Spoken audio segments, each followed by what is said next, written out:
యుద్ధాలు పలు కారణాల వల్ల జరిగేవి. ముఖ్యంగా ప్రాంతాధికారం, రాజ్యాలు లేదా సామ్రాజ్యాలు కొత్త భూభాగాలను సంపాదించడం కోసం యుద్ధాలు చేసేవి. భూమి పెరగడం ద్వారా ఆర్థిక సంపత్తి, పన్నులు, ప్రకృతి వనరులు పెరుగుతాయి. వనరులు: నీరు, భూమి, ఖనిజాలు వంటి వనరులు కొరత ఉన్నప్పుడు వాటి కోసం యుద్ధాలు జరుగుతాయి. శక్తి: సామ్రాజ్యాలను విస్తరించడానికి, ఇతర రాజ్యాలపై తమ ఆధిపత్యం చూపించడానికి యుద్ధాలు చేసేవారు. మతపరమైన లేదా సంస్కృతి విభేదాలు: మతపరమైన భిన్నతలు, సంస్కృతి సంబంధిత విభేదాలు కూడా యుద్ధాలకు దారితీసేవి.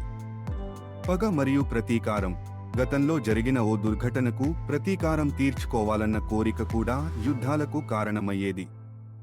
రాజకీయ మరియు పౌర సంక్షోభాలు: రాజుల లేదా నాయకుల మధ్య విభేదాలు, అధికార పోరాటాలు కూడా యుద్ధాలకు